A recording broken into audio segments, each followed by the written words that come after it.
بسم اللہ الرحمن الرحیم قل هو اللہ احد اللہ الصمد لم یلد ولم یولد ولم یکن له کفوا احد۔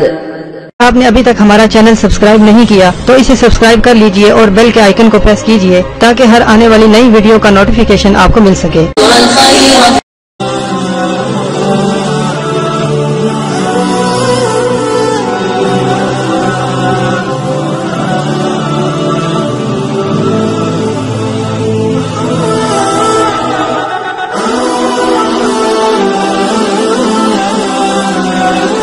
ایک نایاب وظیفہ آپ کے ساتھ شیئر کرنے جا رہی ہوں۔ حضرت انس بن مالک رضی اللہ تعالی عنہ سے روایت ہے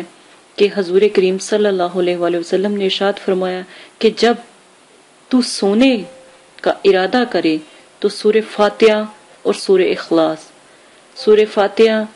اخلاص پڑھ کر تو سو جائے تو سوائے موت کے ہر ایک چیز کے شر سے محفوظ رہے گا۔ اللہ اکبر۔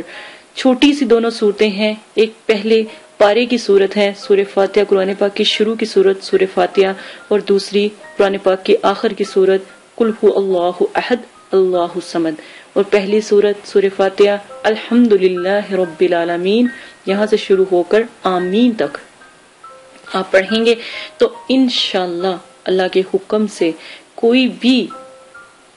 کوئی بھی چیز آپ کو چھو نہیں سکتی، جادو نہیں آپ کے اوپر ہو سکتا، کوئی آپ کو جادو نہیں کر سکتا، کوئی آپ کے اوپر تکلیف نہیں آ سکتی، کوئی آپ کو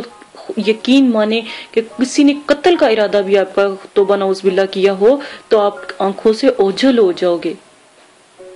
آنکھوں سے وہ جو شخص اس نیت سے آئے گا وہ اندھا ہو جائے گا، اس کو نظر نہیں آئے گا۔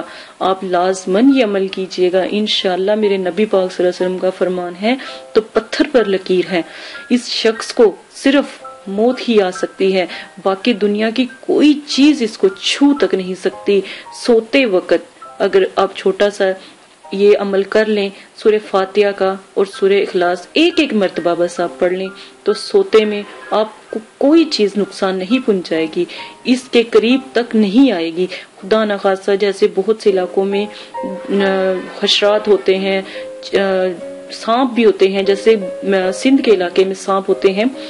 تو تھر کے علاقوں میں سانپ ہوتے ہیں، تو ان لوگوں کے لیے تو بہت نایاب یہ جو وظیفہ ہے یہ لازماً کریں۔ اور یہ کس قدر اللہ تعالی کی کرم فرما اور نوازشات ہیں، مگر افسوس کہ ہم ان سے کبھی فائدہ نہیں اٹھا سکتے۔ اللہ تعالی ہر مسلمان اور میرے سبسکرائبر اور میرے پیارے بہنوں بھائیوں کو توفیق عطا فرمائے اور اس عمل کو کرنے کی بھی توفیق دے، اور اللہ پاک ان کی بھی حفاظت فرمائے۔